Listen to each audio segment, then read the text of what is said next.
What if the secret to a peaceful night's sleep was hidden not in modern comfort, but in the ancient world? Tonight, we journey through the sacred nights of the Americas, among the Maya, the Inca, and the Aztecs, to rediscover how our ancestors turned sleep into a ritual of harmony and renewal. Welcome back to Go to Sleep Historian, where history drifts gently into dreams. Hope all of you are doing well. If you're visiting our channel for the first time, we'd be truly grateful if you subscribe and join our growing circle of calm history lovers. And to everyone who's been supporting us, thank you so much for being part of this peaceful journey through time. If you find tonight's story relaxing or meaningful, please give it a like and share your thoughts in the comments. We always love hearing from you. Now, find a quiet place, let your mind settle, and allow the night of the ancients to unfold. The whisper of forgotten nights, long before the world was measured by clocks and calendars, long before people spoke of sleep as a task or a schedule. The night itself guided humanity across the vast lands of ancient America, from the humid jungles of the Yucatan to the snow-touched peaks of the Andes. The setting sun signaled not just the end of the day, but the beginning of something sacred. When darkness spread across the earth, it was not emptiness that followed it. It was a realm of connection, mystery, and renewal. In these early civilizations, sleep was never a careless surrender. It was a carefully tended ritual, woven with meaning and shaped by generations of observation. For the people of the ancient Americas, the act of lying down beneath the stars was an invitation to another kind of life, one that existed beyond waking sight. They believed that dreams were not random flickers of the mind, but messages, gifts, or warnings from the unseen world. The jungles of Mesoamerica, the valleys of central Mexico, and the highlands of Peru all held communities that developed complex understandings of sleep. The night was a living presence, a companion. The stars were teachers, the moon a guardian, and the soft murmur of wind through leaves became a natural lullaby. To sleep in these worlds was to join the quiet breathing of the universe itself.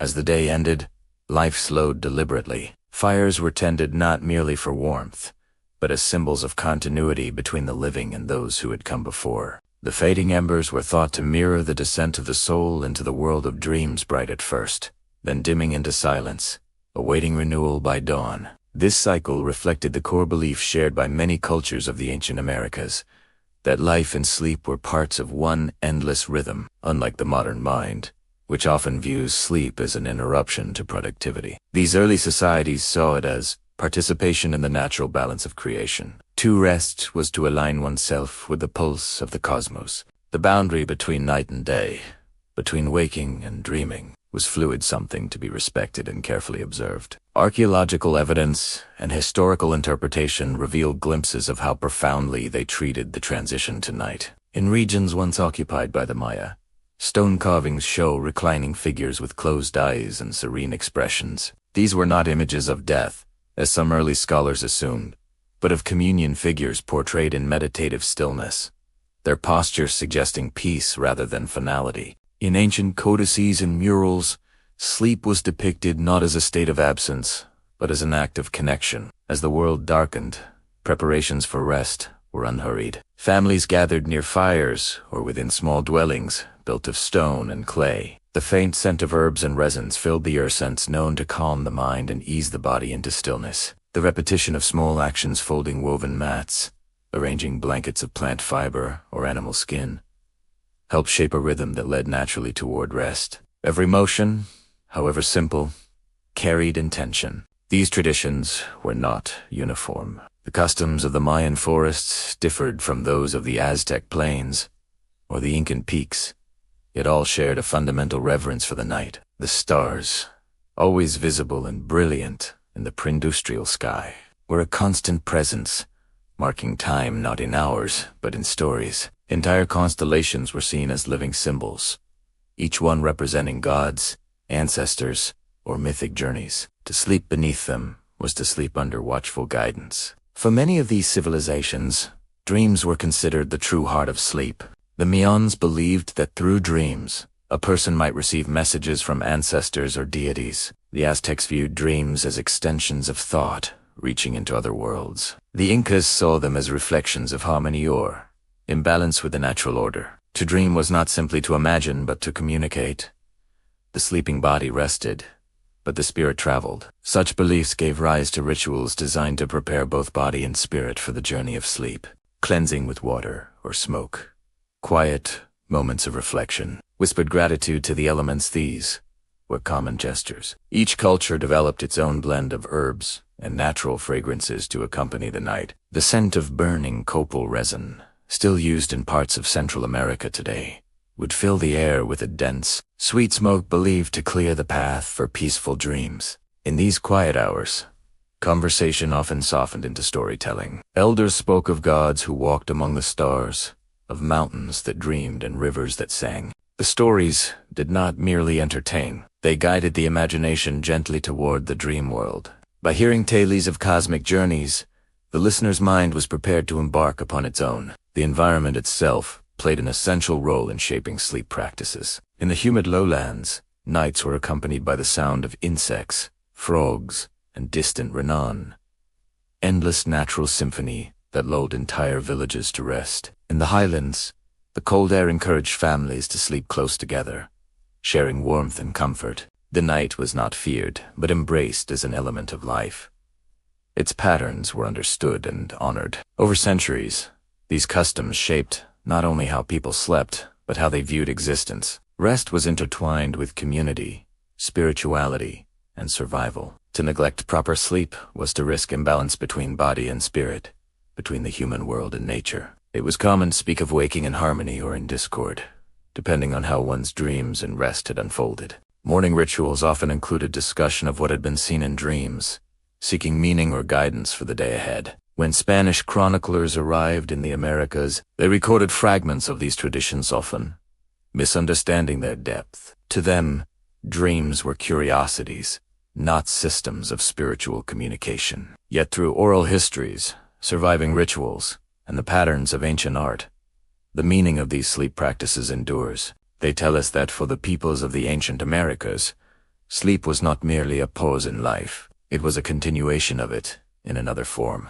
The belief that dreams connected the individual to the divine shaped decisions, art, and even political life. Kings and priests were known to fast and prepare for nights of intentional dreaming before major events. They sought visions that would confirm the favor of gods or reveal warnings. Entire societies, in this way, were guided by the night. The wisdom of sleep was considered a form of governance, a way to read the invisible world for signs of balance or danger. And yet, despite its spiritual gravity, there was comfort in the nightly ritual. After work, trade, or ceremony, the people of ancient towns and villages would retreat into the rhythm of rest. The air cooled, the fires dimmed, and the world seemed to exhale. In that stillness, the body and mind found alignment again. The awareness that the ancestors watched over them, that the earth itself hummed beneath their dwellings, brought a sense of belonging that reached beyond fear or fatigue. Even now,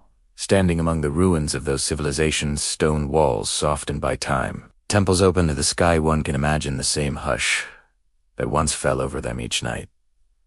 The jungle still breathes, the stars still turn. The continuity of rest, of dreaming and renewal, has never truly vanished. In remembering these traditions, we glimpse a perspective that sees sleep not as escape, but as return. To close one's eyes was to step back into the broader life of nature and spirit, to listen again to the quiet instructions of the cosmos. That quiet philosophy carried through generations, shaping how they lived, worked, and worshipped. As the story moves forward, the next chapters will unfold the particular ways in which three great civilizations, the Maya, the Aztec, and the Inca, brought these beliefs to life. Each developed unique customs that reflected their environment, their gods, and their understanding of what it meant to be human. Together, they remind us that sleep, when seen as something sacred, can reconnect us to the same balance they once cherished. And so, the night deepens. The fires fade into glowing embers. Across the continent, the ancient world breathes in silence. The first dreamers begin their journey, guided by stars that never sleep. What if we've misunderstood sleep all along? For the modern world, sleep is often treated as an inconvenience, a necessary pause between hours of activity. It is measured in number 6 hours, 7 8 discussed as something to be optimized, managed, or fixed. Yet, when we look back at the civilizations that thrived long before our schedules and screens, we find that sleep once held a meaning far greater than rest. It was an act of participation in the universe itself, a sacred rhythm rather than a private need. In ancient America, the night was not a void, but a teacher. The Mayans, Aztecs, and Incas each believed that the boundaries between worlds, between life and death, between thought and spirit grew thinner when the sun vanished. In sleep, the mind could travel beyond its waking limits. To them, dreams were not simply images. They were experiences, real journeys of the spirit. Every dream carried the potential for insight, guidance, or warning. The people of these civilizations approached bedtime with awareness, treating the coming hours not as lost time but as a period of communion. In modern terms, we might say they practiced mindfulness before sleep, though they would have understood it differently. To them, preparing for rest meant aligning oneself with natural forces: fire, wind, earth, and water, so that the dream journey could unfold in harmony. What if, instead of counting hours, we viewed sleep as a ceremony? This was how they lived. Sleep was sacred space. It was entered with respect, not collapsed into out of exhaustion. The quieting of the body was matched by the quieting of the mind. Many ancient traditions included small acts of gratitude before lying down, thanks to the earth for its shelter, to the stars for their guidance, and to the ancestors who watched unseen. It was believed that neglecting such gestures left the spirit unanchored during dreams, vulnerable to confusion or wandering too far from the body. In today's world, we speak of restlessness as a symptom of anxiety or stress, but to ancient peoples, restlessness meant imbalance, a sign that one had forgotten to honor the forces of nature or the bonds of community. They believed that harmony in waking life created harmony in sleep. A day lived with kindness, order, and respect was thought to produce clear dreams and peaceful rest. A day filled with conflict or neglect could invite uneasy visions, which required ritual cleansing the following morning. Sleep was not separate from life. It was its reflection. The historians and anthropologists who study these cultures often remark on their deep connection to cyclical time. For them, existence was not linear, but circular day, turning to night, life to death, waking to dreaming, again and again. Sleep fit naturally within that cycle. It was a return to the beginning, a renewal of energy that allowed the next day to unfold in balance. Every sunset reminded them of this continuity. The fading light did not bring darkness to be feared, but a softer form of light, one meant for the inner world. There's a quiet humility in that understanding. To sleep well, one had to accept being small within something vast. The sky overhead, filled with constellations that carried their gods and myths, reminded them of their place in creation. The night was not an enemy, it was an embrace. By surrendering to it, they believed they joined the rhythm that sustained all living things. In contrast, modern life often treats sleep as separation. Electric light, digital noise, and constant urgency pull the mind away from this ancient rhythm. We try to command sleep, to force it, rather than to invite it. The ancients did not command. They observed. They watched the patterns of stars, the flow of wind through leaves, the rise and fall of animal songs. They saw these patterns as mirrors for the body's own cycles. Sleep, for them, came not through control but through alignment. It is striking to realize how many of their beliefs correspond with what modern science now confirms: the regulation of sleep by natural light, the calming effect of scent, the connection between emotional balance and dream quality, all are truths rediscovered under new names. Yet these ancient societies lived them instinctively. Their daily routines flowed with the environment rather than against it. In the lowlands of the Yucatan, Mayan villagers often timed their rest to the moon's cycle. Nights of a full moon were believed to carry heightened dream activity, while darker nights encouraged deeper, more peaceful sleep. The Aztecs paid close attention to the movement of Venus and the morning star, associating celestial changes with subtle shifts in human energy. In the high Andes, the Inca observed how mountain shadows lengthened, reading the time to settle and the time to rise from the color of the twilight sky. Everywhere, sleep followed nature's rhythm, not a mechanical one. For them, The bedroom, as we imagine it, did not exist. Sleeping spaces were often shared open courtyards, simple huts, woven hammocks beneath thatched roofs. The closeness of others created warmth and safety. The idea of isolating oneself to rest was unfamiliar. Nighttime was communal, part of life's shared rhythm. To hear another's breath, to feel the faint warmth of nearby bodies, was part of the comfort that led into sleep. Silence, too, was not empty. It was filled with the quiet pulse of life. The way they spoke about dreams also reflected this sense of belonging. A dream was not only personal. It belonged to the community. Elders and priests listened to the dreams of others, interpreting them not as private fantasies, but as messages meant for all. A dream of rain or famine could be a sign for the village. A dream of an ancestor might guide a ceremony or planting season. In this way, the invisible world shaped the visible one. To ignore a dream was to turn away from guidance freely given. This belief in the unity of waking and dreaming gave every night a sense of purpose. It also taught patience. Not every dream brought meaning at once. Some were said to unfold over many nights, their significance growing slowly, like a seed taking root. The act of remembering and sharing dreams was a practice of mindfulness long before the term existed. It taught reflection, attentiveness, and humility, the same qualities modern people often seek through meditation. When the Spanish arrived, they wrote of these customs with fascination, though they rarely understood them. To their eyes, the rituals around sleep seemed superstitious or unnecessary. Yet beneath those outward actions lay a worldview of remarkable coherence, a belief that life was sustained through harmony, and that harmony required balance between activity and stillness. The people of ancient America did not chase sleep. They prepared for it as one might prepare for a journey. And so, each evening became a return to that journey, a passage from the known into the mysterious. They did not separate the physical from the spiritual, or the personal from the collective. To rest one's body was to restore the spirit. To dream was to remember one's place in creation. The modern world, in its search for productivity, may have lost sight of this older wisdom. Yet the traces remain in the comfort we find in gentle ritual, in the peace that descends when we align our rest with natural rhythms. The question, then, is not whether they slept better than we do. It is whether they slept more meaningfully. The nights were woven with story, ceremony, and connection. Sleep was not an escape but an extension of life. In their world, to rest was to honor both body and cosmos, to keep the great cycle turning. As the last embers of the fires dimmed each night, and as families withdrew into their quiet shelters, the pulse of these civilizations slowed in unison. The breath of the people matched the breath of the earth. The night became a single living thing. It was in that stillness that dreams began to reach dreams that carried the wisdom of gods, ancestors, and memory itself. From this shared silence, the story now moves into the first of those ancient worlds whose people treated dreams as sacred journeys. The Maya, the great dream weavers of the rainforests.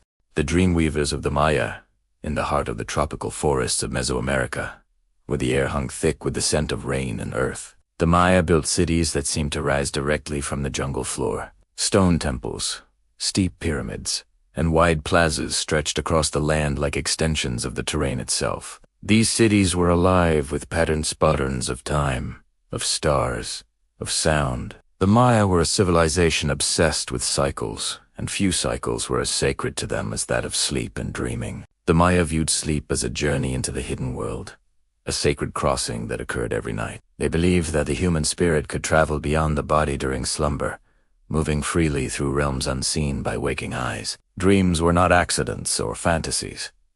They were communication. To dream was to listen, to receive, and to understand messages from gods, ancestors, or the forces of nature. Every dream carried potential meaning, and every dreamer played a role in the shared life of the community. For the Maya, the boundaries between waking and dreaming were porous. Their concept of the so what they called the way, or the chu loas, that of a living energy, capable of movement beyond the physical. This belief shaped not only their spirituality but also their daily habits. The moment of lying down each night was treated as a quiet rite of passage. The body might remain on the earth, but the shulao was about to walk among the spirits. The preparation for such a journey was deliberate. In villages and cities alike, as the day faded, families would slow their movements. Tasks were completed before dusk so that the transition into night could unfold in calmness. The fire in the center of the home was tended carefully, its smoke rising in slow, steady curls. Copal resin harvested from sacred trees was placed upon the embers, releasing a dense, sweet fragrance that filled the air. The smoke was not merely aromatic, it was spiritual. It was believed to cleanse the space and open the path to the dream realm. Children were told to breathe deeply of the smoke and think of kindness before closing their eyes. Adults would often whisper short prayers of protection or remembrance words, not recited mechanically, but spoken with quiet intention. To the Maya, thoughts held power.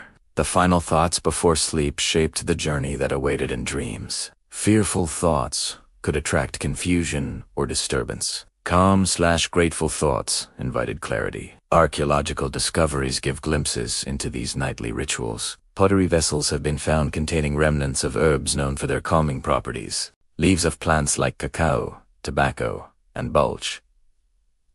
A tree whose fermented bark was used in ritual drinkware burned or brewed to induce relaxation. Some of these mixtures were thought to aid prophetic dreaming, allowing the sleeper to receive visions with sharper detail. While modern minds might call this superstition, it reflects a profound awareness of the relationship between the body, the senses, and the mind's inner world. Dreams were treated as extensions of spiritual practice.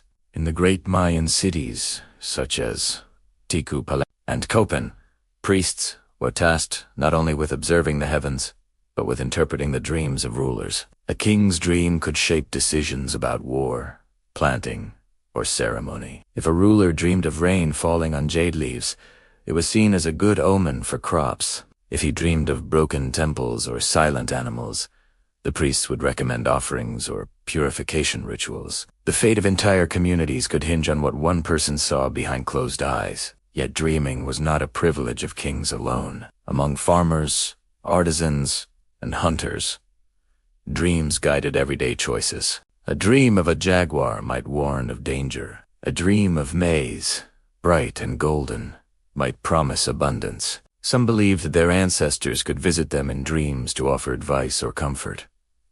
Death, for the Maya, was not an end. It was another form of life. Thus, communication across the boundary of sleep was natural, even expected. One of the most intriguing aspects of Mayan sleep tradition was their connection between dreams and time. The Maya possessed an extraordinary understanding of calendars' complex systems that tracked not only solar and lunar cycles, but also spiritual energies. Certain nights were believed to hold greater potential for visionary dreaming. Priests would consult the Zocan, the sacred calendar, to determine auspicious nights for dream rituals. On those nights, people would purify themselves, light incense, and sleep facing a particular direction aligned with the stars.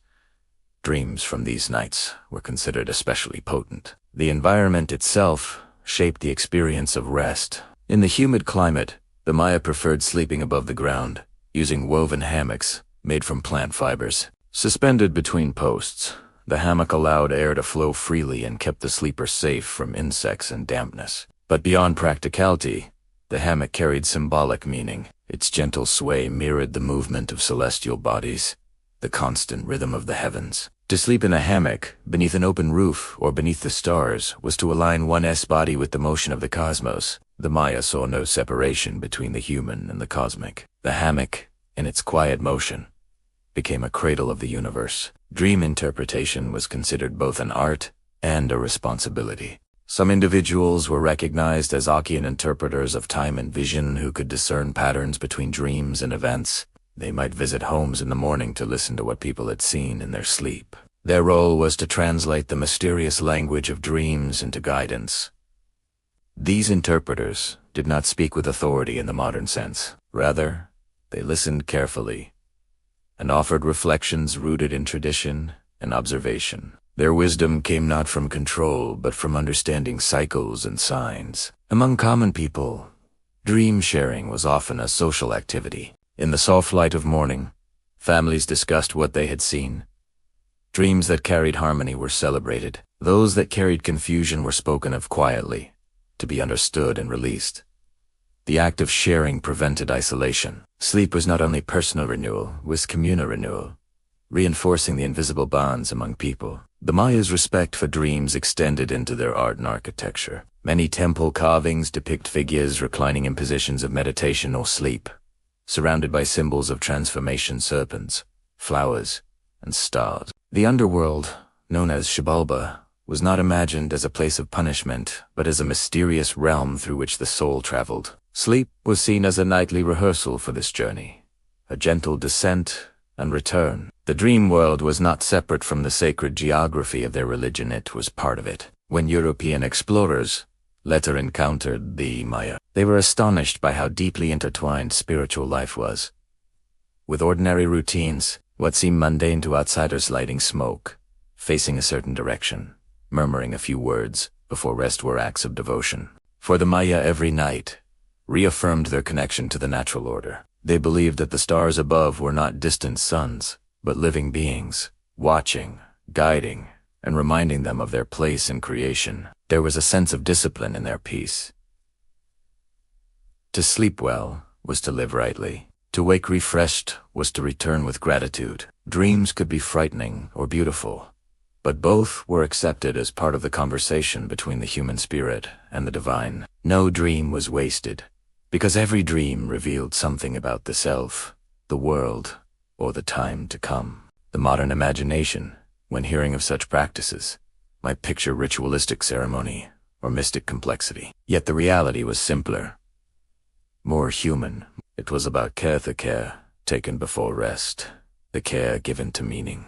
They respected the act of sleeping as they respected planting or prayer. In that respect, they found depth where modern culture often finds none. As the jungles whispered through the night and torches dimmed to glowing embers, Mayan families lay in their hammocks, bodies at rest, spirits in flight. The fragrance of copal drifted upward into the vast dark sky, carrying with it the silent prayers of a people who believed that each night was a doorway. Beyond that doorway waited dreams filled with God's ancestors, and stars, the quiet continuation of a world that never truly slept. And as those dreams unfolded across the green heart of the continent, far to the west, in the valleys where the Great Lakes met the mountains, another empire was preparing for nightfall. Their fires burned brighter, their rituals more guarded. For the Aztecs, sleep was not only peace, it was power, protection, and preparation for the day to come. Smoke, scent, and sacred sleep as the listener drifts forward through the centuries.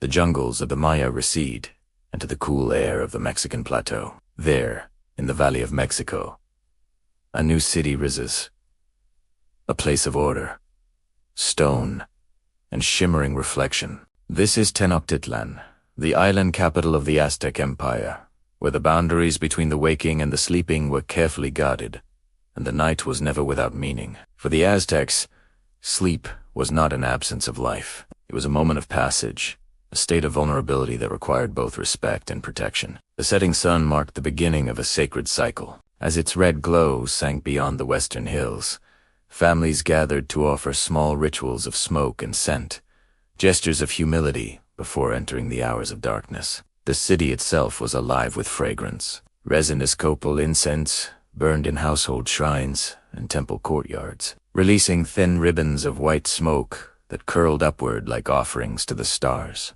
To the Aztecs, this smoke was more than an aroma. It was a bridge, carrying the prayers of the living to the unseen gods who ruled both day and dream. In the great temples, priests tended the eternal fires and recited invocations to Tezcatlipoca, the god of night, and Xalotl, the twin of Quetzalcoatl, who guided souls through the shadowed paths of the underworld. As dusk deepened, the city quieted in gradual harmony. The sound of commerce faded, the canals stilled, and torchlight replaced the brilliance of the sun. Night belonged to introspection and communion, a time when mortals approached the threshold of the divine through the gateway of sleep. Within private homes, sleeping arrangements reflected both practicality and faith. Families often shared large red mats, laid carefully upon packed earth or woven platforms. Each mat, called a petletel, carried its own sense of order and identity. It was rolled out at dusk and stored again at dawn, a cycle symbolizing renewal, the same renewal expected of the body and spirit during rest. But the Aztecs believed that to sleep was also to expose the soul to forces beyond mortal control. Dreams were not private, idle wanderings. They were messages, fragments of divine speech or glimpses into one's destiny. Because of this, many households performed small protective rites. Before sleep, amulets made of jade, bone, or obsidian were placed near the sleeper's head, believed to repel wandering spirits or malevolent winds. Children were often given charms shaped like tiny serpents or frogs, creatures thought to guard them against nightmares. Warriors, who faced the constant danger of death, sometimes slept with miniature effigies of Huitzilopochtli, the war god, near their mats, a symbol of vigilance even in slumber. In the noble quarters, these nightly customs were more elaborate. The wealthy burned mixtures of copal and crushed flowers, creating a gentle haze scented with marigold and sage. The fragrance lulled the body, cleared the mind, and prepared the soul for receptive dreaming. Some nobles commissioned small stone carvings of reclining figures, the chakmuls upon which offerings of food, drink, or incense were placed before bedtime. Though still, these figures symbolized wakeful guardianship. The sleeper was never truly alone. Aztec healers, known as Tizitol, were also interpreters of dreams. They kept detailed records of symbols and patterns that appeared in the visions of their patients. A dream of falling water might signify renewal, while a dream of fire hinted at change or danger. Through these interpretations, sleep became a diagnostic tool, not only for physical illness, but for the spiritual balance of a person's life. These healers also prepared herbal infusions to aid rest, from crushed valerian roots, calming passion, or the fragrant petals of the shoshito. They made teas that soothed the nerves and cooled the blood. Combined with low light and quiet chanting, such preparations invited gentle, restorative slumber. In some parts of the empire, there were even designated sleeping chambers for ritual purposes. These were small, windowless spaces lined with smooth stone and mats, kept deliberately dark and cool. Inside, initiates seeking visions might fast, pray, and sleep under the watch of a priest. These chambers served as thresholds between exhaustion and revelation, between human and divine. Those who emerged often carried dream messages considered sacred, to be interpreted for guidance or omen. The Aztecs understood the balance between sleep and strength. For them, to rest properly was not laziness, but spiritual discipline. Sleep restored the will required for duty, whether in the fields, workshops, or battle. The morning after restful dreams was not simply a new day. It was a renewed commitment to serve gods and community. In the household rhythm of Tenochtitlan, the earliest to rise were the women who ground maize for the day's first meal. They were careful to move softly, not to disturb the harmony of lingering dreams. In those quiet hours, the city began to hum again. Smoke rising from hearths, canoes gliding through canals, and the faint echo of drums from temple courtyards. For the Aztec people, sleep and waking were parts of one continuous offering. Every breath, every dream, and every dawn reaffirmed their place in the grand design of creation. The night was never wasted time. It was a sacred landscape of renewal, as vital as the sun that followed.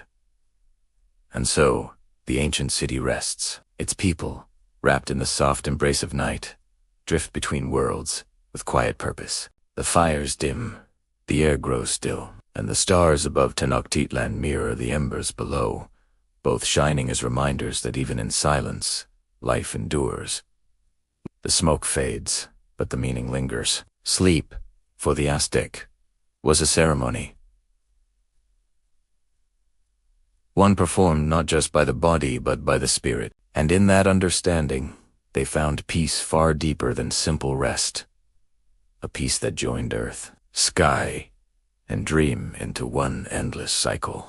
Guardians of the night, amulets and shadows as the last trails of incense fade from the Aztec hearth. The night, deep beyond the walls of Tenochtitlan's homes, silence takes on a different weight. It is not emptiness, but watchfulness.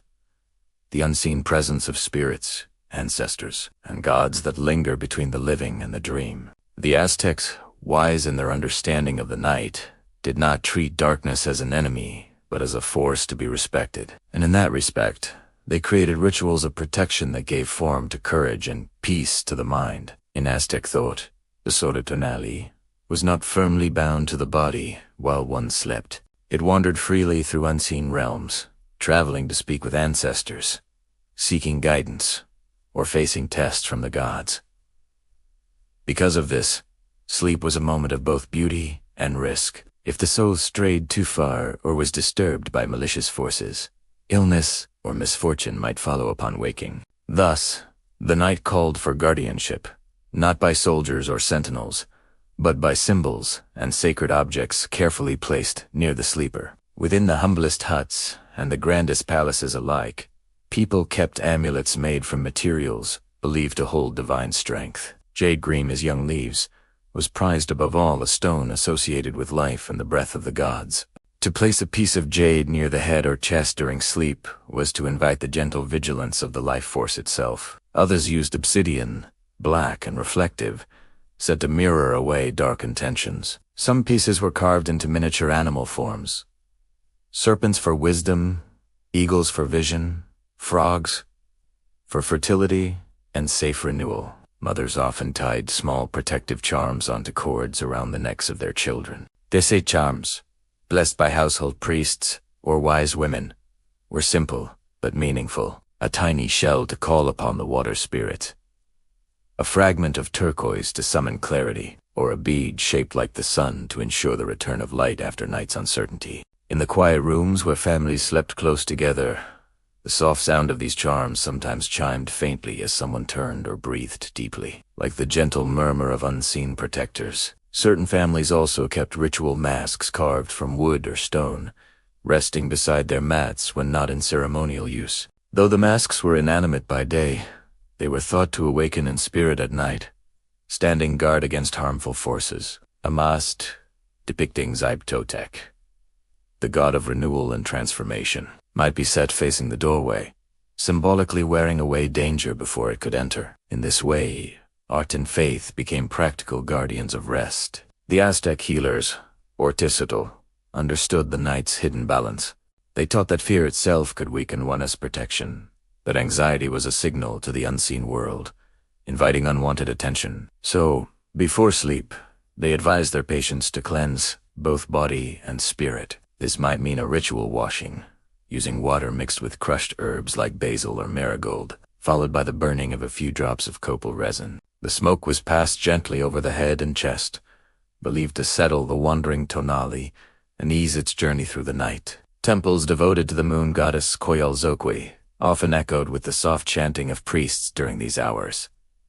They prayed not for wakefulness, but for safe passage through dreams. To them, the moon's silver light was the mirror of sleep itself, reflective, calm, and guiding. Its glow on the canals and rooftops of the city reassured the people below that the night was under divine watch. Some of the more devout citizens took these protections further, constructing small night altars beside their beds. Upon these, they placed symbols of their patron deities and small bowls of water or maize. The water represented purity and the smooth surface between waking and dreaming. The maize stood for the sustenance of both body and soul. Each night, a few grains were offered to the spirits of the house. Salin, thanks for another day survived and another night granted. The concept of shadows carried layered meaning in Aztec life. A shadow could be simply the absence of light, or it could be the echo of a living being's essence. People believed that shadows held fragments of one's spirit. To lose them or let them be stolen in dreams could cause fatigue or confusion. So, before lying down, some whispered quiet words, acknowledging their shadows, almost like greeting an old friend. Stay near me through the night, and return with me at dawn. The guardianship of the night was therefore not only physical but deeply psychological. Each symbol, scent, and motion reassured the sleeper that the unseen was kept in balance. Over generations, these practices became as habitual as breathing, woven into the rhythm of Aztec nights. Children grew up hearing their mothers tell them that courage began with respect, and respect for the night ensured safe rest. Across the city, from the stone courtyards of nobles to the reed huts of farmers, A shared understanding united them all, that the dark hours belonged neither to chaos nor to fear, but to transition. The stars above, countless and constant, watched over Tenochtitlan like patient sentinels. Their slow movement across the sky mirrored the steady pulse of life below. Hearts beating, dreams unfolding, breath merging with the rhythm of the cosmos. By the time the first light of dawn touched the eastern hills, the guardians of the night had completed their task. The amulets still gleamed softly in the dim light. The incense had burned to pale ash, and the sleepers stirred, unaware of the silent protections that had watched over them. Their souls returned quietly to their waking bodies, refreshed and whole. To awaken after such a night was more than mere relief. It was gratitude. A new day had arrived, and the cycle continued. For the Aztec, this pattern, day, night, sleep, and return, was the foundation of harmony with the universe. Protection during the night was never taken for granted. It was honored, renewed, and passed down through generations. Thus, as the city awakens once more, the amulets are set aside until evening, and the shadows retreat into the comfort of daylight. But the lesson remains. Safety in sleep is not the absence of fear, but the presence of faith. Faith in symbols, faith in the order of the cosmos, and faith that the soul's nightly journey will always lead it home again.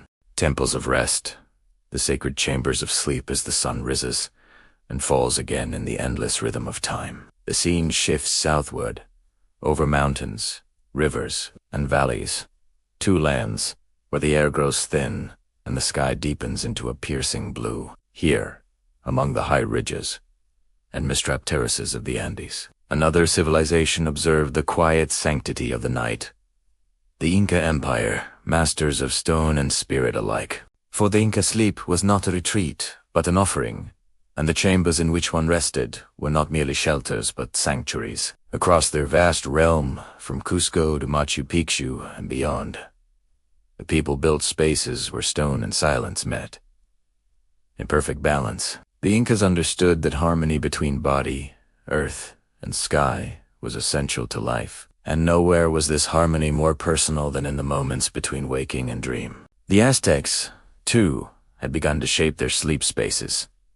With similar reverence before their empire's fall, in the heart of Tenochtitlan, near the great temples, stood small, unadorned rooms known as chambers of purification. They were constructed of smooth volcanic stone, with low ceilings and narrow openings that allowed just enough air to breathe. Those who entered came not for comfort, but for clarity. Fasting, praying, and sleeping under the silent watch of the gods. These chambers were cool and dark, intentionally stripped of distraction. A single bowl of water was often placed at the center, reflecting the faint light of an oil lamp or moonbeam. The water symbolized the mirror of consciousness, calm when the mind was calm, disturbed when the spirit was restless. Within such spaces, the sleeper could descend into dreams that were thought to reveal truths beyond the reach of waking thought. To the Aztec priests, these experiences were invaluable. Dreams that emerged from temple chambers were recorded carefully, discussed, and sometimes even interpreted as signs guiding public decision. In this way, the architecture of sleep became a form of communication between the divine and the human world, a silent dialogue carved in stone. Further south, among the Incas, this concept found even deeper expression. The Andean landscape itself became part of the architecture of rest.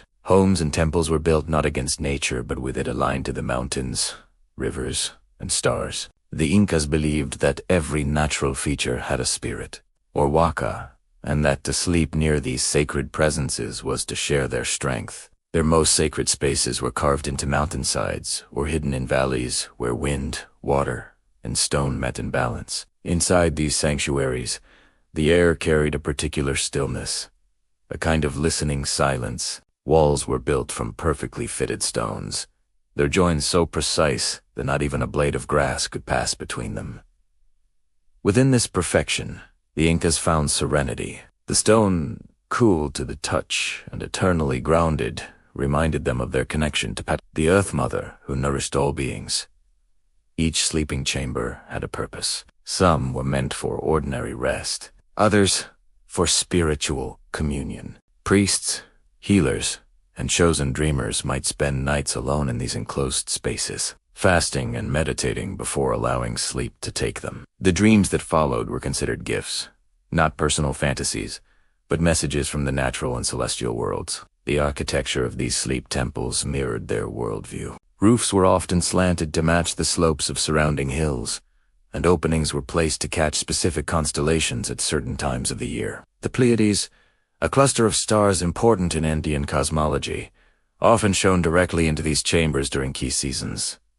The alignment was not accidental. It was part of a quiet belief that sleeping under the guidance of the heavens kept one's spirit attuned to the cosmic order. Inside, the floors were sometimes lined with woven red mats or soft llama wool, creating gentle warmth in the cold mountain nights. Fragrant herbs, mint, muna, or coca leaves, were placed nearby, releasing natural scents that cleared the breath and calmed the body. These were not luxuries, but spiritual tools. The body's comfort ensured the mind's openness. Some chambers, especially those near Cusco, contained small niches carved into the walls, each holding a stone or a figurine representing ancestors or local deities. The sleeper was never truly alone. Even in solitude, the presence of lineage surrounded them, a reminder that their dreams contributed to the greater life of the community. When one dreamed within a temple of rest, one dreamed for all. Among the common people, echoes of this practice continued in simpler ways. In small mountain villages, families arranged their sleeping areas with care. The eldest often slept nearest the wall, symbolizing protection, while children were placed near the center, surrounded by warmth and guardianship.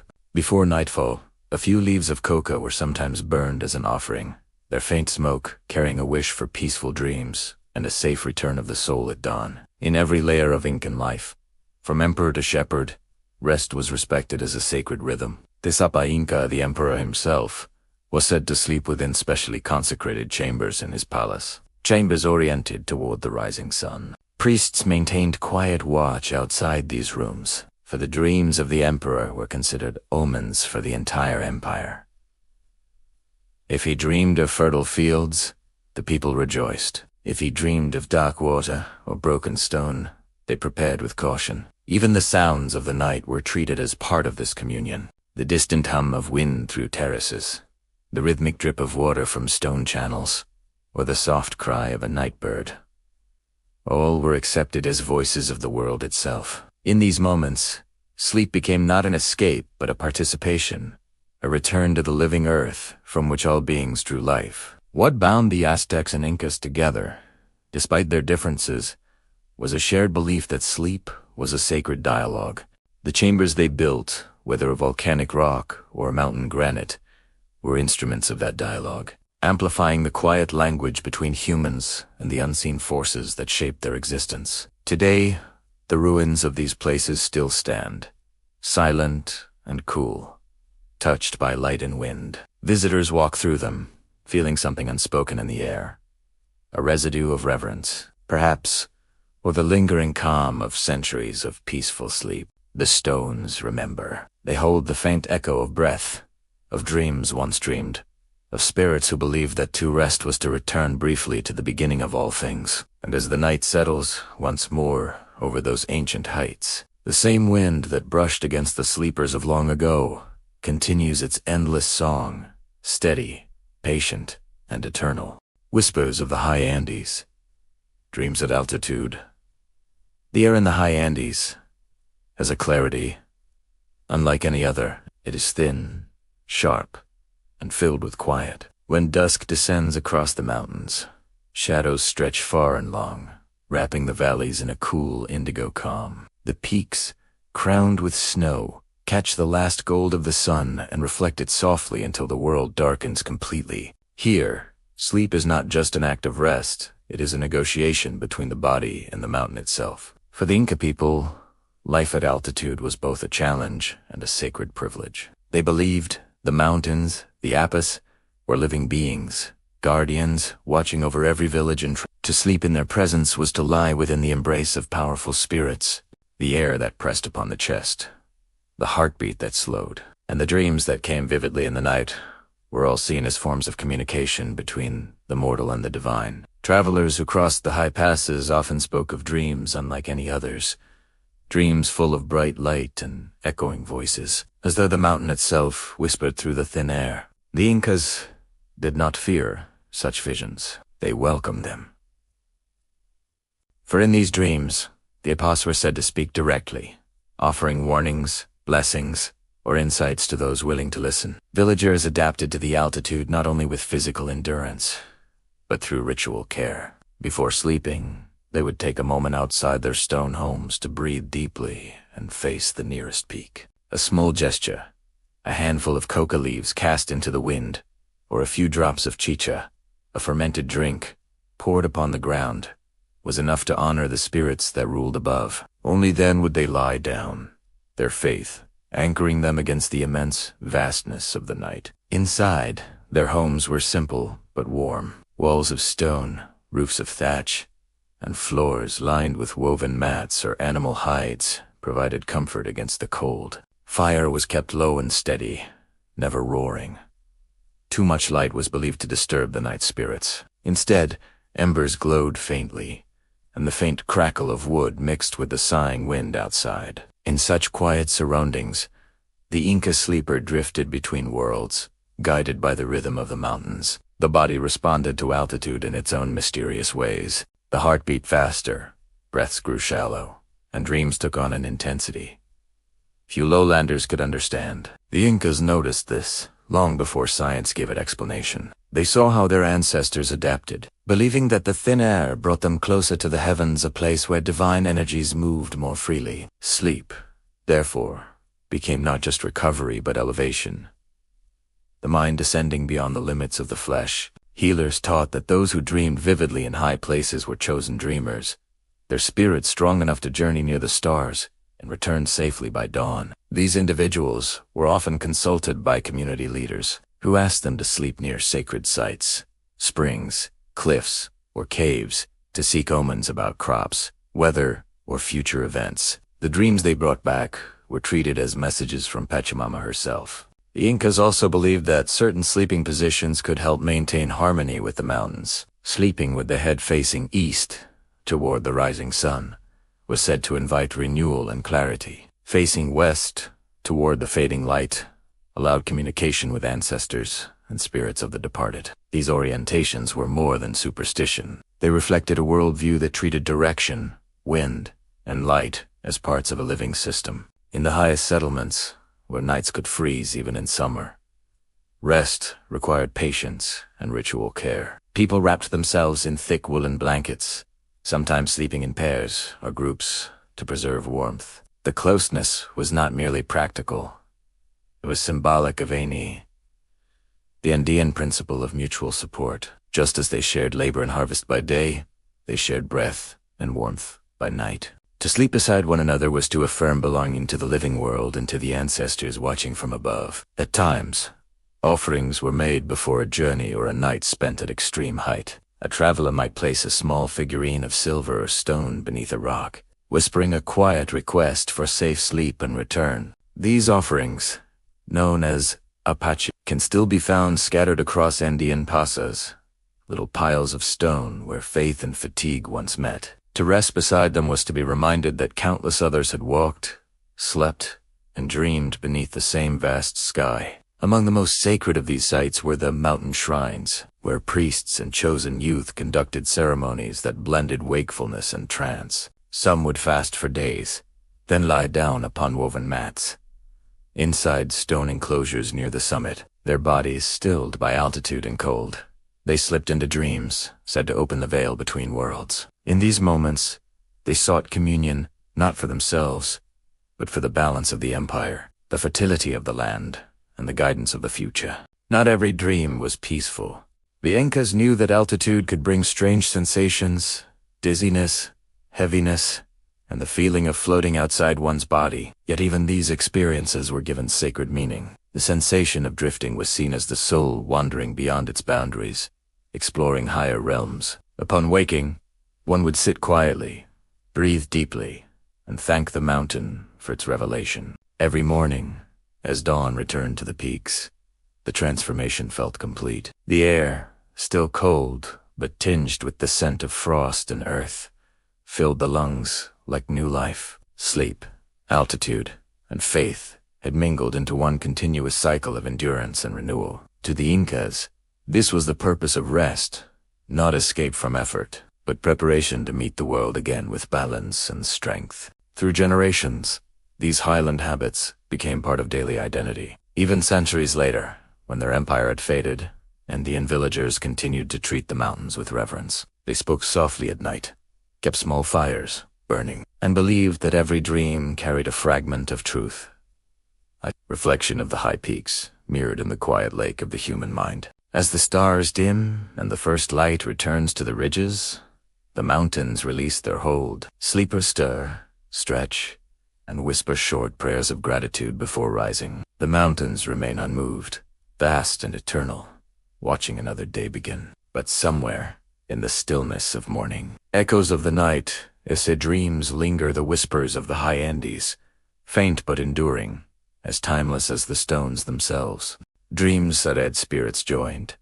Communal rest in the Incan world night in the Andes never truly belonged to one person. It was shared by the village, by the family, by these spirits believed to dwell in the stones and winds. The Incas saw rest not as a private withdrawal from the world, but as a moment when the bonds of community and spirit deepened quietly in the dark. When evening came, families gathered close. The homes, or canchas, were arranged around central courtyards, where small fires still glowed from cooking. Warmth was precious, and so was presence.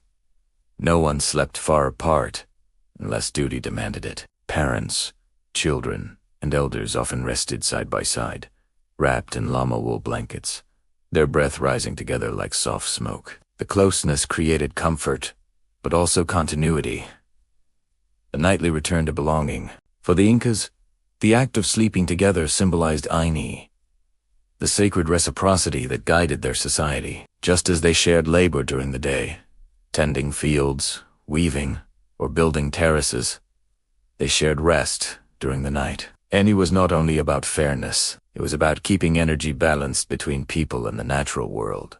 In their understanding, when a person slept peacefully, their calm spirit contributed to the harmony of all around them. It was believed that dreams could pass between sleepers who lay close enough to hear each other's breathing. This was not superstition, but a reflection of how they perceived the spirit.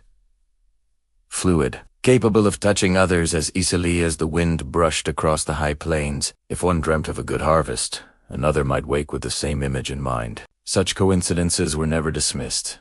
They were interpreted as signs of collective guidance, the community dreaming together under the watch of their gods. Elders held a special role in interpreting these shared visions. In many Incan villages, an older family member or village priest, known as an amauta, would ask, quietly over morning meals, what others had dreamed. The purpose was not curiosity, but awareness. A dream of clear water or bright maize was a hopeful omen. A dream of darkness, wandering, or broken paths meant a spiritual imbalance needed to be addressed. Through these exchanges, the act of dreaming became a kind of social conversation, a way for the community to understand itself each new day. Before sleep, there were small rituals that reinforced unity. Some families placed a stone, a woven charm, or a small carved figure, called illa, near their sleeping mats. These represented fertility, protection, or ancestral blessing. Each member touched the object before lying down,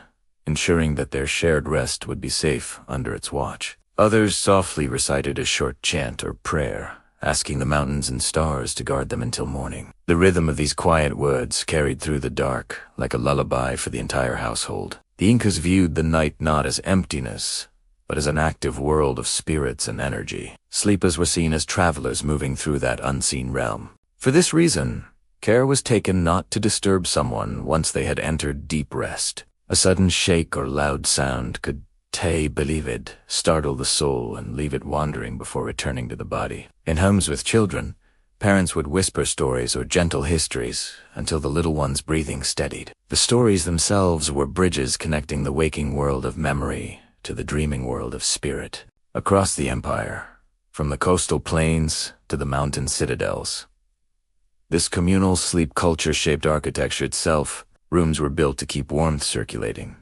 often with shared sleeping platforms or mats placed side by side. The stone walls held the day's heat, and the curved roofs of thatch created a soft acoustics, footsteps muffled, voices quiet, wind entering as a faint hum. The night in an Incan home felt enclosed yet alive, filled with the pulse of a people resting together. For those who traveled, soldiers, messengers, or pilgrims, the idea of communal rest continued along the Capacone, the great Incan road system. Inns and way stations known as tambos provided shelter for groups journeying across vast distances. Even strangers shared warmth by the fire, believing that the road itself connected their spirits through shared purpose. Sleep was never solitary. It was always a thread woven into a greater fabric. There were also nights of ceremonial rest, often following festivals or important rituals. After long dances, songs, and offerings to the gods, entire villages would fall into sleep under the open sky. The fields around temples or sacred stones became temporary camps of stillness.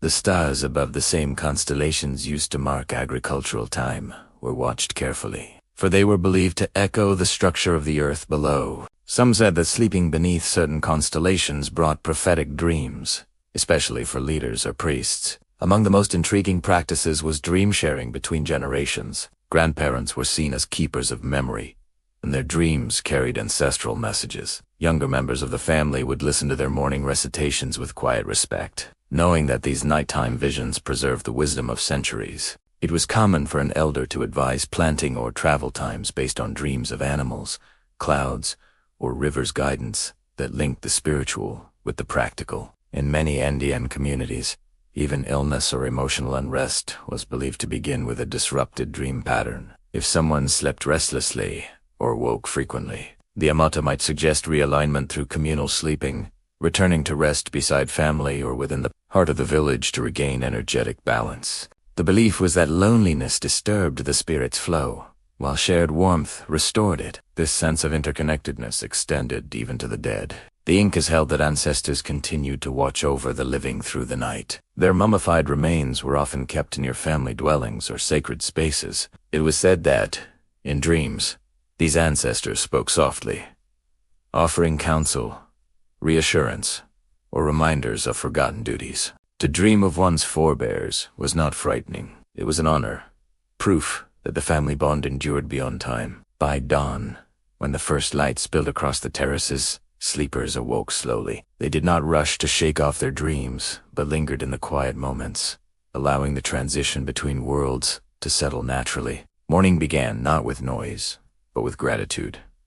A soft acknowledgement to the earth, to the sky, and to those who had shared the night beside them. Two modern minds. The Incan habit of sleeping together might seem simple or old-fashioned, yet, within it lay a profound understanding of human connection. They saw sleep as a continuation of life's communal rhythm, an act of shared peace, not private escape. Through closeness, warmth, and dream exchange, they maintained harmony with each other and with the sacred world around them. In the hush of those highland nights, beneath the quiet pulse of distant stars, the Incas found something many have forgotten. That rest is not only for the body, but for the bonds that make life whole. Each dream, each breath, shared in the dark, was another thread in the great tapestry of their civilization, one woven not in daylight, but in sleep. Pachamama's embrace. Sleeping with the earth.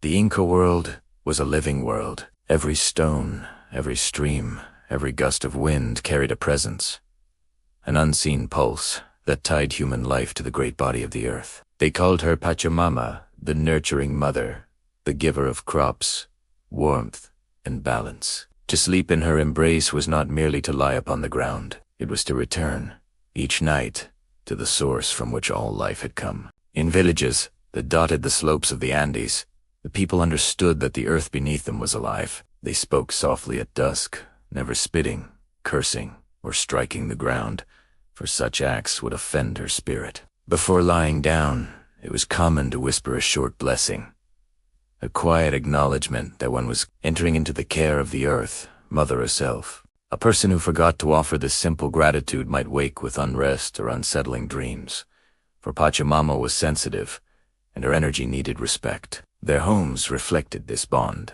The walls of stone were not carved into domination of the earth, but fitted with precision, as if to cooperate with her form. The foundations followed the natural contours of the land, allowing the structures to move subtly during tremors without breaking. The floors, often left as smooth, packed soil rather than raised boards, allowed sleepers to remain close to Pachamama's body. Resting upon the earth itself was believed to keep the spirit grounded, maintaining harmony between the human and the natural realms. At night, the warmth of the day slowly withdrew into the mountains, and a chill settled in the valleys. Inside each dwelling, the air grew still, scented with clay, wood smoke, and faint traces of herbs hung from the rafters. Many families placed woven mats directly upon the packed earth, believing that the surface of Pachamama could absorb their weariness. The contact was subtle but meaningful, an unspoken conversation between flesh and soil. For the Incas,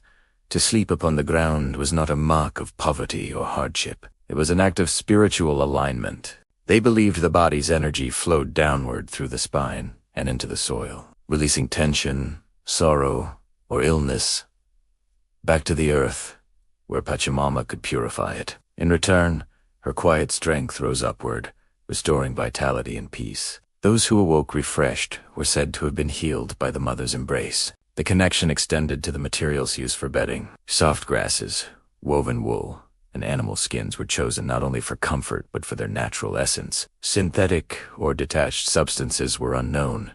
Everything came directly from the land. This ensured that even in rest, the sleeper remained within Pachamama's circle, surrounded by the life she sustained. Certain nights were thought to hold special power. The new moon, when the sky was dark and still, was seen as a time of renewal. Families would smooth the earth floor before sleep, sprinkle a few drops of chicha, and ask Pachamama to cleanse old energy from their dreams. In contrast, during harvest season, when gratitude filled the air, people sometimes slept outside on terraces or near the fields, offering their rest as a sign of thanks for the abundance she had provided.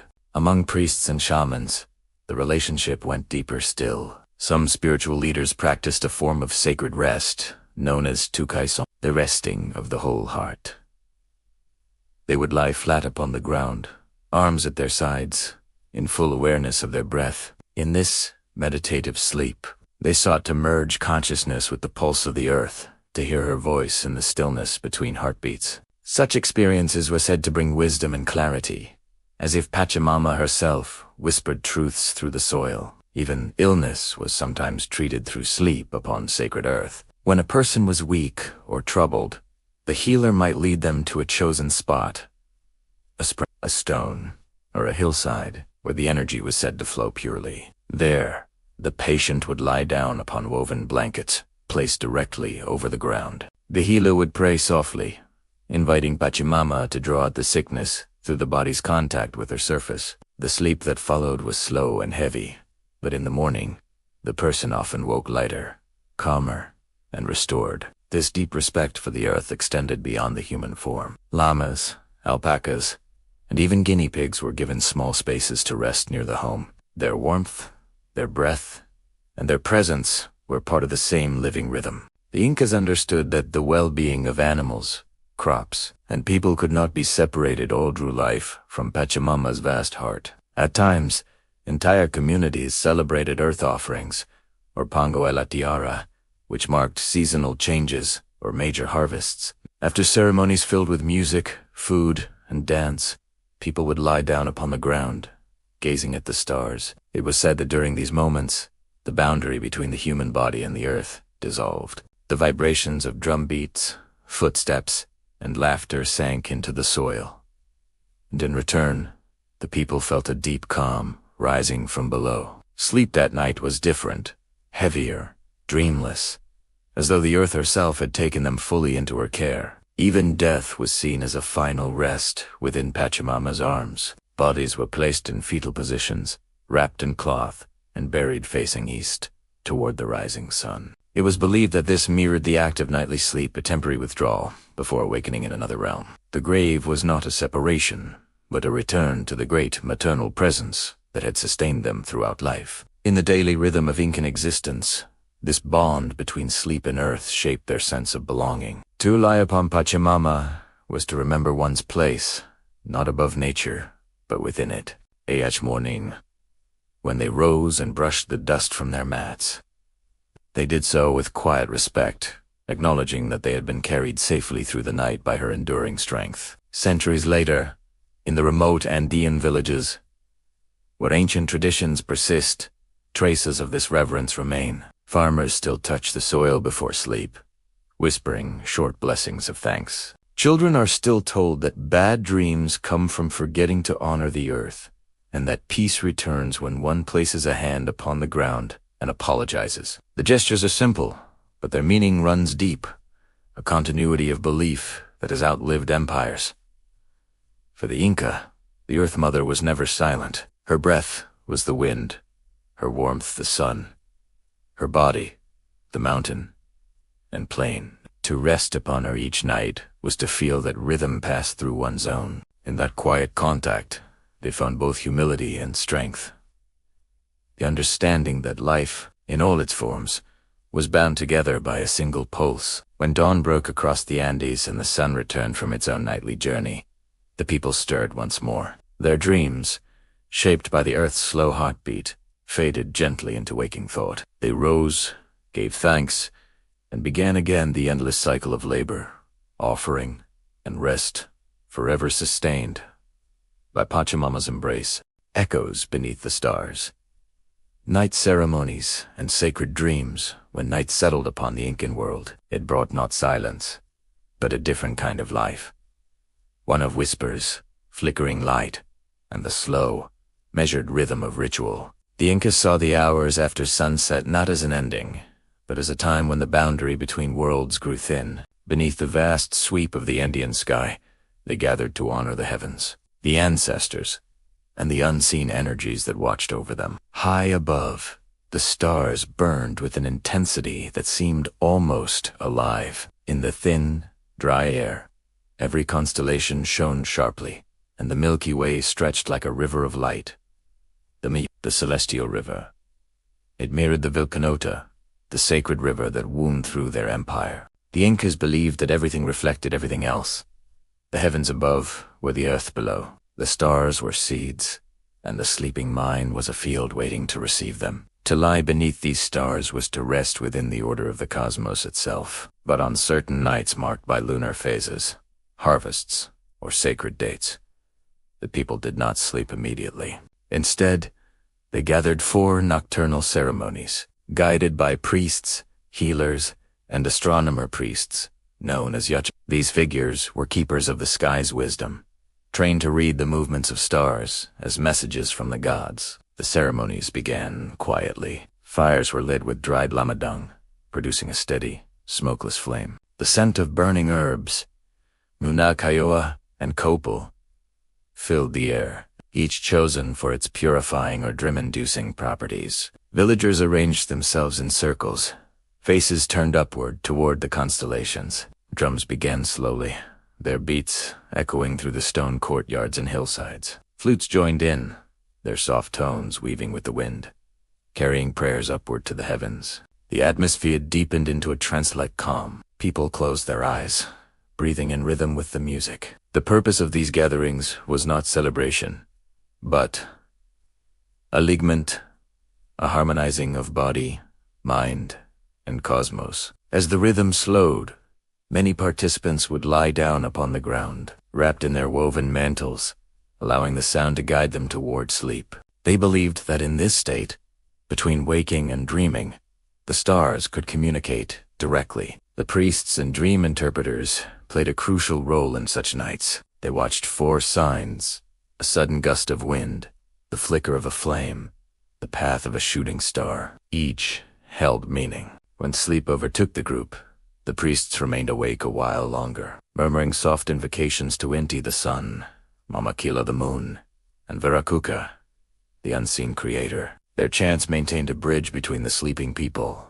and the divine. Those who slept during these sacred nights often reported vivid dreams. Some saw animals, llamas, condors, or snake, symbols of protection and transformation. Others saw stairways of light, rivers flowing through the sky, or ancestors calling them by name. Each vision was taken seriously, not as imagination, but as revelation. The next morning, the priests would ask, "What did the stars show you?" and record the dreams as omens for planting, journeys, or change. The Incas' understanding of the night sky was remarkable. They recognized constellations not only by the stars themselves, but also by the dark shapes formed between them. The black constellations, or Janapuju. Within these dark regions, they saw living creatures: the llama, the fox, the serpent, and the toad. These figures were believed to move across the heavens, influencing rain, fertility, and human destiny. To dream of one of these celestial animals was a sign of direct communication with the cosmos. During certain seasonal festivals, especially the Inti Raymi, the winter solstice celebration, special night vigils were held. Participants stayed awake until the first light of dawn, chanting softly to call the sun back from its longest absence. Even though the ritual focused on wakefulness, it was understood that moments of drowsiness during the vigil, when one drifted into light dreams while sitting upright, were sacred. The boundary between sleep and prayer blurred, creating a shared spiritual field among all present. For the Incas, sleep was not separate from ceremony. It was part of it. The night's rituals created a space where the individual spirit could travel while the body rested, joining the flow of cosmic energy. This blending of consciousness was seen as healing. Those burdened by sorrow or fatigue often found comfort in these gatherings, waking renewed as if the stars themselves had drawn their troubles away. In mountain temples such as those near Cusco and Machu Picchu, sleep and ceremony merged at a higher level. Priests would spend entire nights observing the sky through narrow stone corridors aligned with solstices and star risings. Sometimes they lay down beside sacred stones or springs, believing that by sleeping in these aligned spaces, their dreams would reveal messages from the gods. The sound of running water and the faint light of the stars created an atmosphere of deep meditation, where thought dissolved into the rhythm of nature. Villagers who lived far from the great temples held their own smaller rituals. On clear nights, they carried infants outside for a brief moment, lifting them toward the stars so that the newborns might receive blessings from the celestial beings. Then, as the fires dimmed, families lay together, watching the constellations drift until their eyes grew heavy. The night was not feared, but trusted. A companion, a guide, a teacher. The Incas believed that those who listened closely enough could hear Pachamama and the stars conversing in the silence of the night. The rustle of leaves, the distant bark of a fox, or the faint hum of wind through stone corridors were all part of this great dialogue. Sleep was the human way of joining it, by quieting the body so that the spirit could hear. When dawn finally touched the mountaintops, the world seemed reborn. The people rose slowly, faces warmed by the first light, and offered a last prayer of gratitude. The stars faded, their messages delivered, their purpose fulfilled until the next dark gathering. For the Incas, the night had not merely passed, it had spoken. Each dream shared, each flame tended, each breath beneath the sky was another echo of a truth they never doubted, that the universe was alive, and in their sleep, they were part of its eternal conversation. Night of the Jaguar. Aztec guardians of sleep and spirit in the heart of ancient Mexico, where the great city of Tenochtitlan rose upon the waters of a sacred lake. The night was alive with sound and spirit. The cries of night birds echoed from the canals. The wind stirred through the reeds, and in the distance, the steady beat of drums never truly ceased. To the Aztecs, night was not merely the absence of day. It was the domain of gods, ancestors, and unseen forces. And in this realm, every sleeper required protection. The Aztec world divided existence into dualities: light and darkness, life and death, waking and dreaming. Each side held power, and neither was complete without the other. Night, though shadowed, was never considered evil. It was a time of transition, a sacred interval when the boundaries between worlds thinned, allowing contact with both danger and wisdom. To rest safely within it was to acknowledge its strength and to honor those who ruled over it. Among these nocturnal deities, none were more revered than Tezcatlipoca, the smoking mirror. He was the god of the night sky, dreams, and destiny. Mysterious and unpredictable, capable of both blessing and destruction. It was said that his obsidian mirror allowed him to watch the deeds of humankind even as they slept. Every flicker of thought, every hidden desire, reflected in that dark glass. The people feared him, yet also sought his favor. For dreams were his language, and through them he could reveal truth or illusion. Each household kept small amulets or tokens carved from obsidian, believed to reflect away harmful spirits during sleep. Children were taught to avoid gazing too long into polished stone at night, for the mirror might gaze back. Instead, they closed their eyes with a short whisper. "May Tezcatlipoca guard my dreama, but not claim it." With this, they placed themselves under divine watch, secure yet humbled by the power they invoked. The jaguar, sacred symbol of Tezcatlipoca, was seen as the embodiment of night itself. Its sleek form, its silent movements, its glowing eyes, all were linked to the mysteries of darkness. Warriors of the Jaguar Knights, the elite defenders of the Empire, were said to take on this spirit's qualities, not only in battle but also in sleep. They believed that dreams could train courage, that by confronting shadows in their visions, they strengthened their hearts for the waking world. Aztec sleep was both rest and rehearsal, a testing ground where spirit proved itself before dawn returned. Within the temples of Tenochtitlan, priests performed nightly observances that bound the city to the cosmic rhythm. When the fires in the sacred courtyards dimmed, they offered copal incense to the stars, the smoke rising in slow, fragrant curls.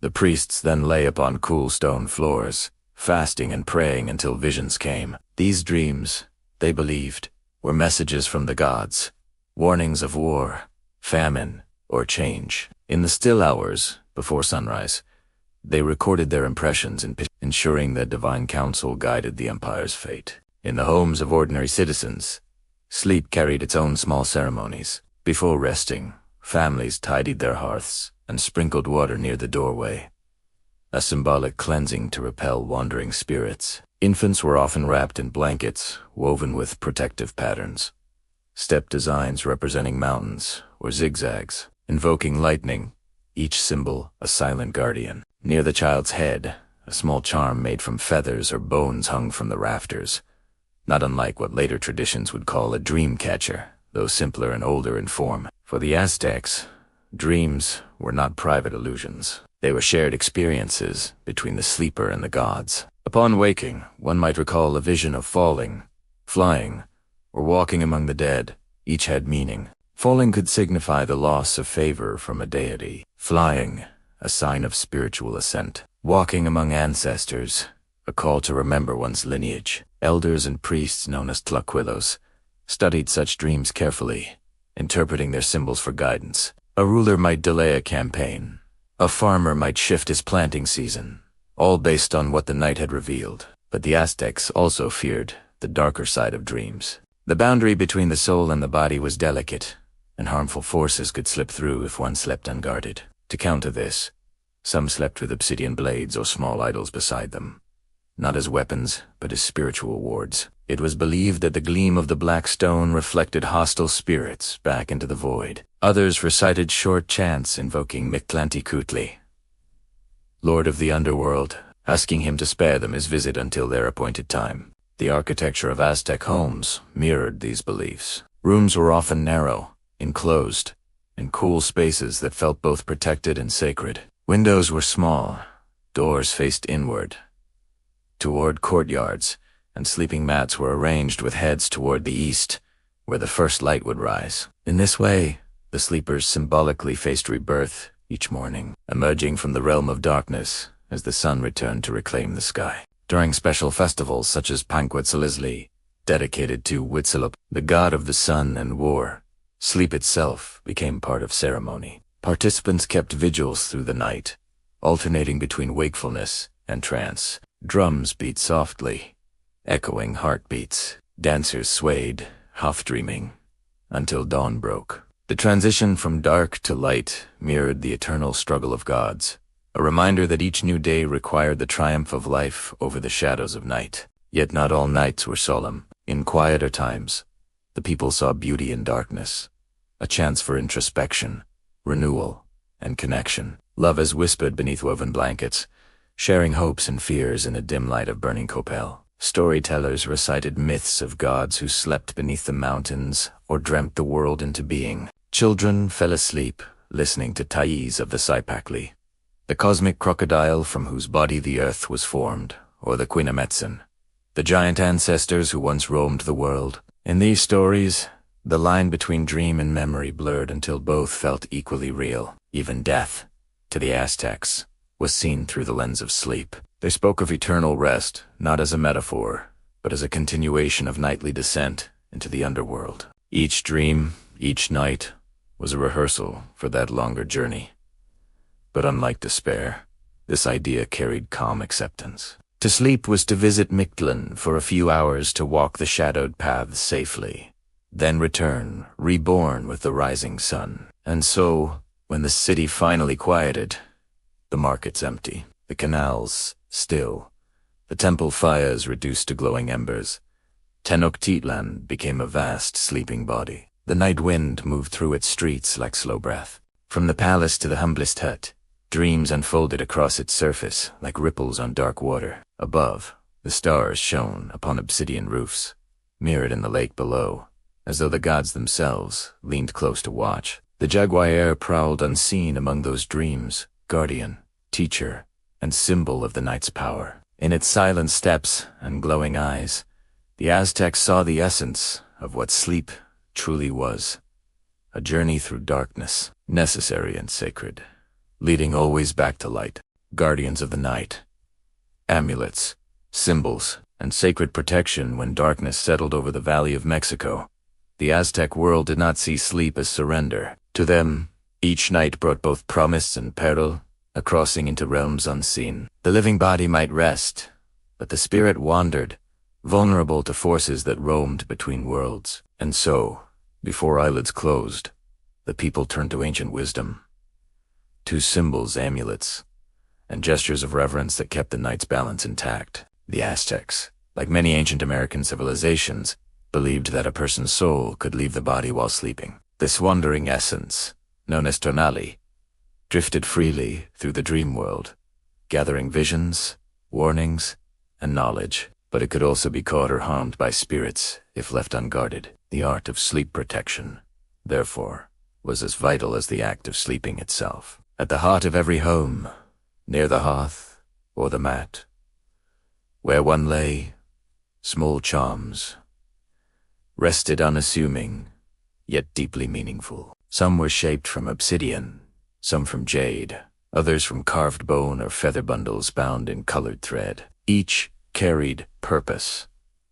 Obsidian, the stone of Tezcatlipoca, reflected away ill fortune.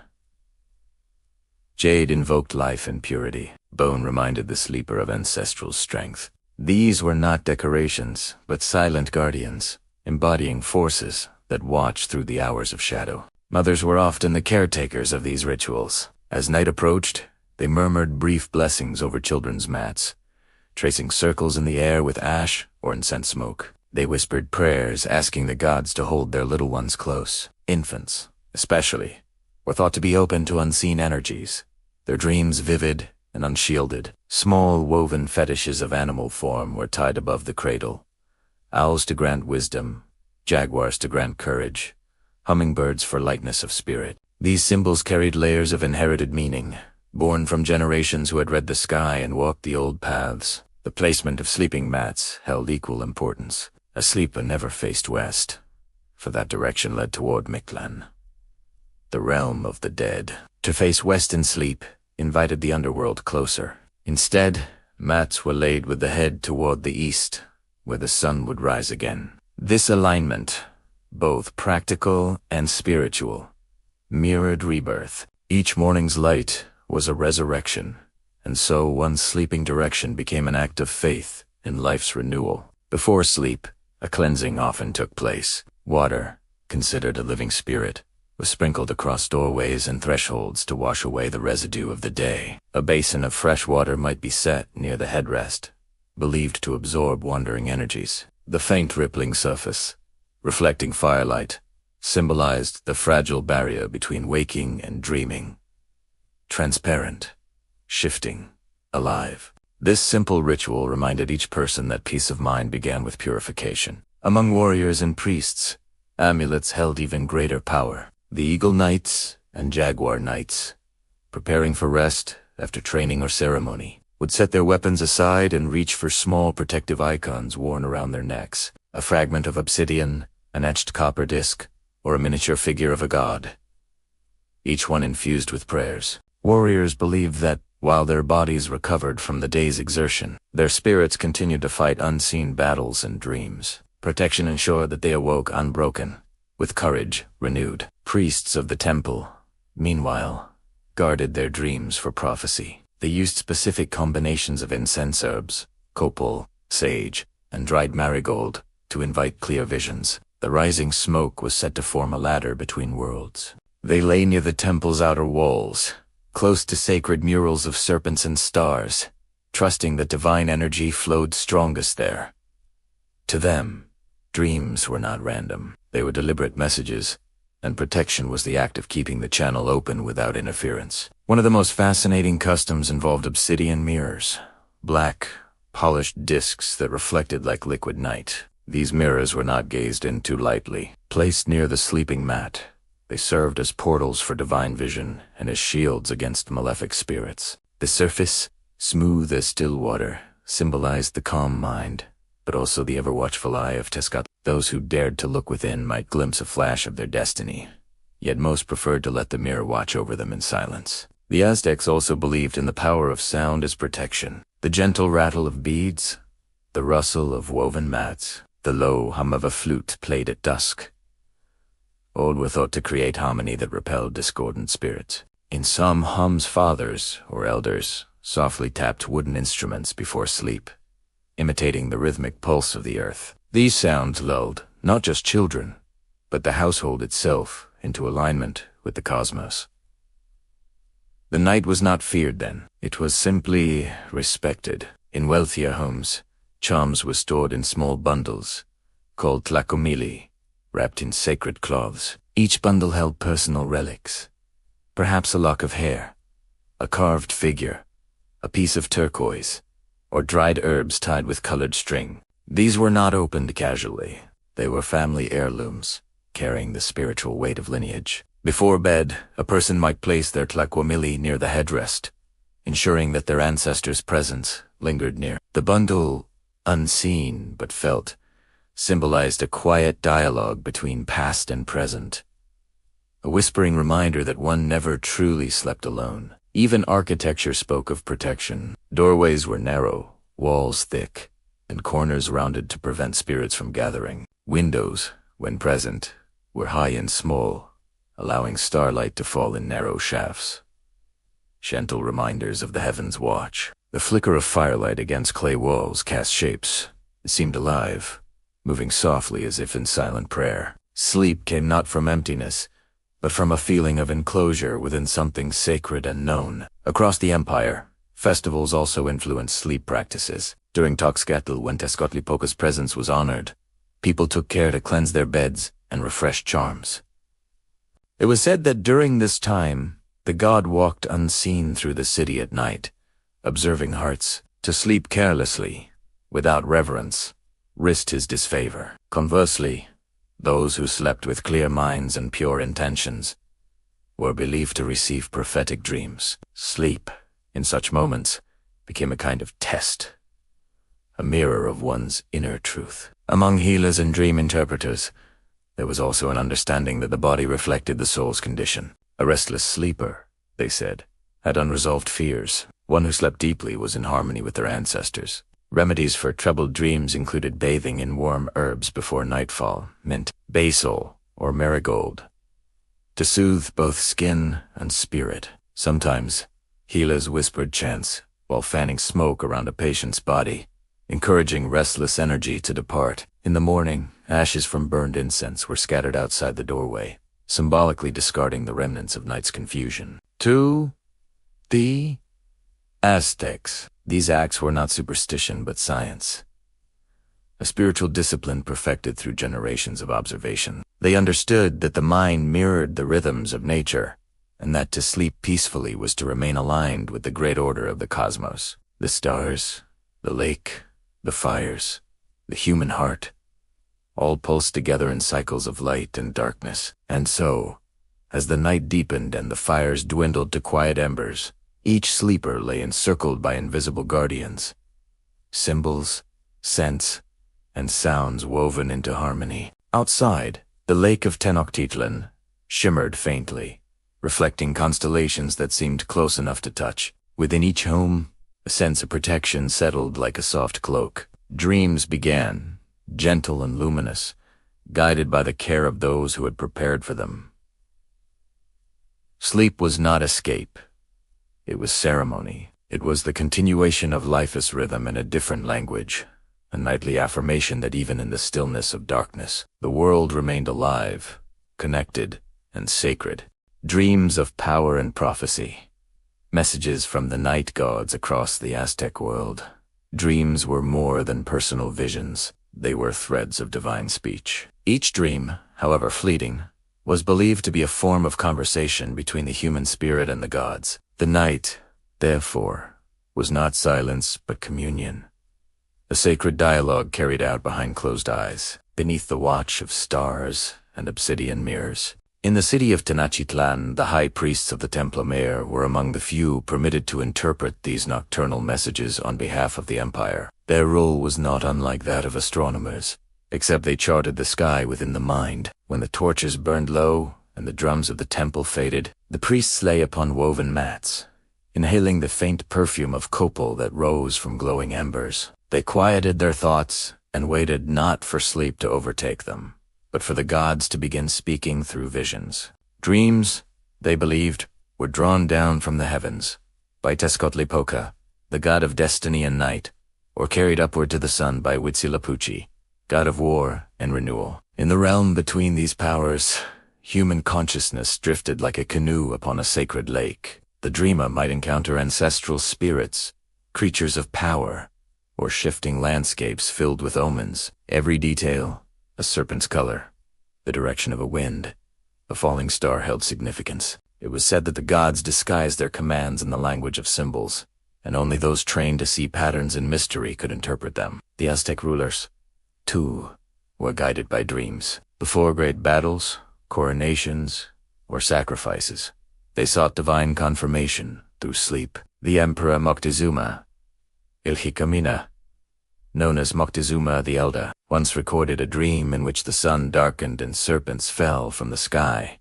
a vision the priests read as a warning to fortify the city. Centuries later, Moctezuma too would be haunted by a series of dreams, foretelling strangers arriving from the east. He awoke troubled, sensing change beyond his understanding. To the Aztecs, such visions were not dismissed as coincidence. They were evidence of a cosmic balance shifting. In simpler homes, dream interpretation was woven into daily life. Farmers dreamt of rain, traders of rivers, artisans of fire and metal, and each dream carried weight. A dream of clear water meant success. Muddy water, deceit. To dream of maize was to receive the blessing of Sentiato, the maize god, promising a fruitful harvest. To see oneself climbing a mountain foretold personal advancement. To fall symbolized the loss of spiritual favor. These meanings were preserved in the memory of Nahualtan, wise interpreters who understood that every human life moved in rhythm with the unseen world. Among the most sacred of dreamers were the Nahuales, individuals believed capable of transforming their souls during sleep. Their bodies rested, but their spirits took the form of animals, traveling through the night to gather knowledge or offer protection. The jaguar, owl, and coyote were common forms, each representing distinct powers. The jaguar traversed the underworld. The owl whispered omens of death and rebirth. The coyote guided lost souls home.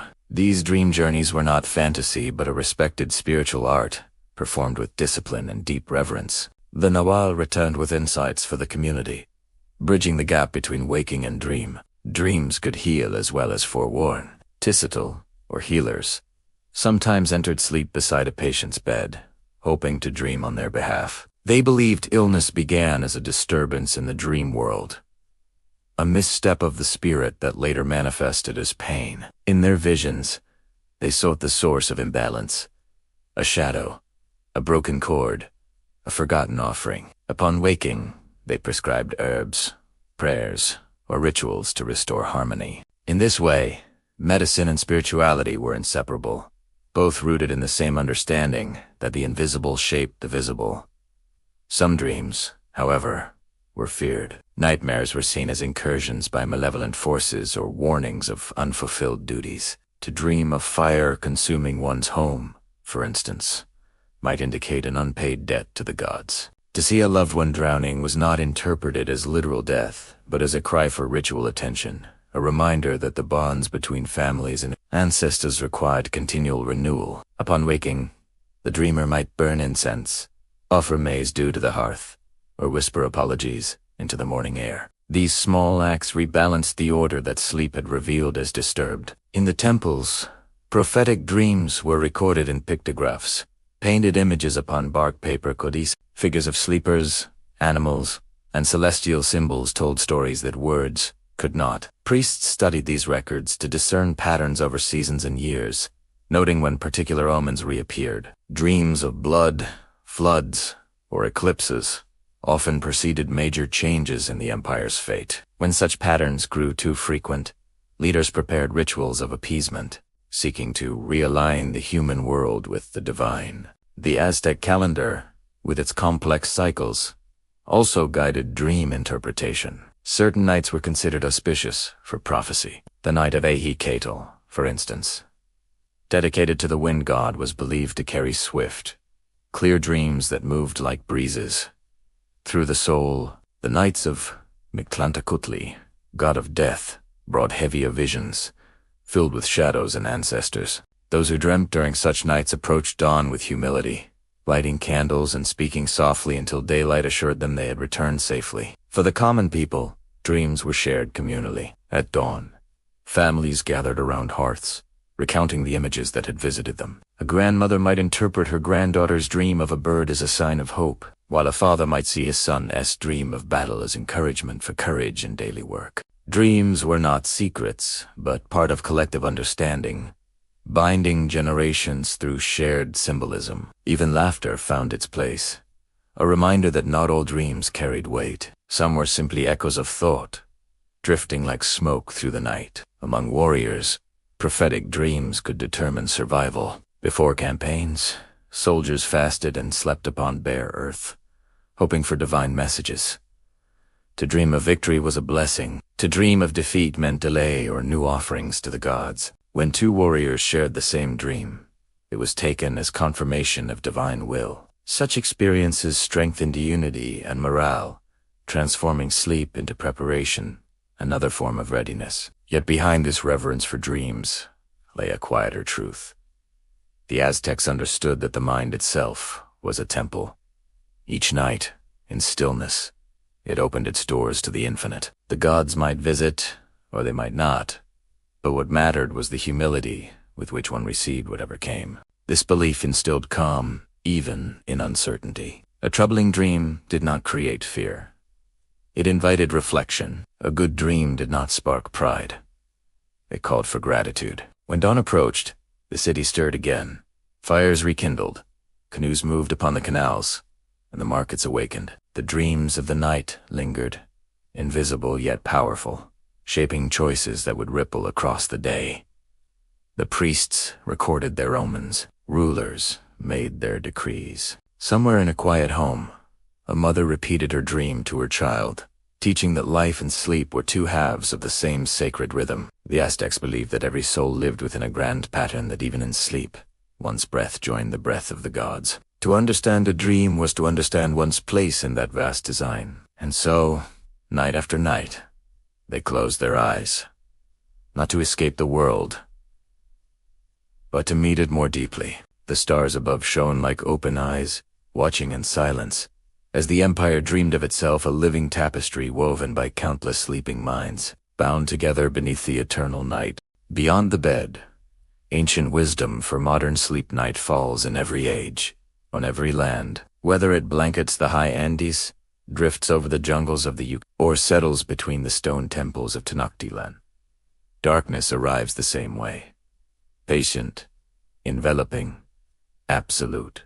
And across all centuries, humans have turned toward it, not just to rest, but to remember who they are within the rhythm of creation. The ancient American civilizations understood something that modern life often forgets: that sleep was not a pause in living, but part of it, a sacred act woven into nature's pulse. They saw no line between body and spirit, no divide between waking and dreaming. To them, sleep was participation in the same cosmic order that guided the stars, the rains, and the seasons. When we look back upon their rituals, the Mayan dream weavers, the Incan mountain sleepers, the Aztec guardians of the night, we are not just studying history, we are glimpsing a relationship with rest that treated the night as teacher, not threat. For them, sleep was communion with the earth, the ancestors, and the unseen forces shaping destiny. Today, we close our eyes in rooms filled with quiet hums of electricity, our sleep measured by glowing screens and alarms. Yet beneath all this, the same human spirit seeks the same peace. The same breath leaves the body, the same pulse slows, the same mind begins its drift between worlds. We are not so far removed from those ancient dreamers as we imagine. The Mayans remind us that sleep can be creative, a weaving of thoughts and visions. They treated dreams as threads in the great tapestry of meaning, where nothing seen in the night was wasted. To bring a dream into the waking world, by retelling it, reflecting upon it, or letting it guide gentle change, was to complete a circle of understanding. In our time, where so much noise fills the owls, this reminder feels like quiet medicine, that reflection, not distraction, brings clarity. The Inca teach us presence. High in the mountains, where thin air and cold stone tested endurance, they aligned their rest with the earth itself.